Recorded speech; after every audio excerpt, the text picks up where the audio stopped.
Աստծո տան մեջ չի կարելի Հովհանավանքի կարգալուծված քահանան այսօր Սև Սքեմե հագին մի խումբ մարդկանց հետ եկել էր եկեղեցի պսակադրություն անցկացնելու, սակայն լրագրողների հարցադրումներից հետո Փեսայի հայրը որոշել է, որ պսակադրությունը չպետք է նա անցկացնի, այլ եկեղեցու մյուս քահանան։ Ես տեղեկացա ուղղակի եւ զարմացա։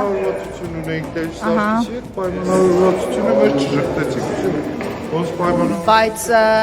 նախորդ քահանան ասում էր ես եմ իրականացում եւ ինքն է պատրաստում ներսում չի լինելու արարողությունը Տեր Սարգիսն է իրականացելու շատ լավ Այսօր Հովանավանք են գնացել նաև Մայրաթորի պատվիրակները քահանայի կարգալույս լինելու եկեղեցու բանալիները վերադարձնելու մասին գրություն են տարել, սակայն նա հրաժարվել է լքել խորանը։ Չեմ ընդունում։ Դուք հարգեք։ Հարգեք։ Ես այդ կառույցը չեմ հարգում, ով որ էս թուղթ ուղարկել է։ Մենք վերջացրեցինք։ Դե որ վերջացրեցին գնացեք այստեղից։ Կաթողիկոսը չի կարա ամուսնական կյանքով ապրի, դե գնացեք։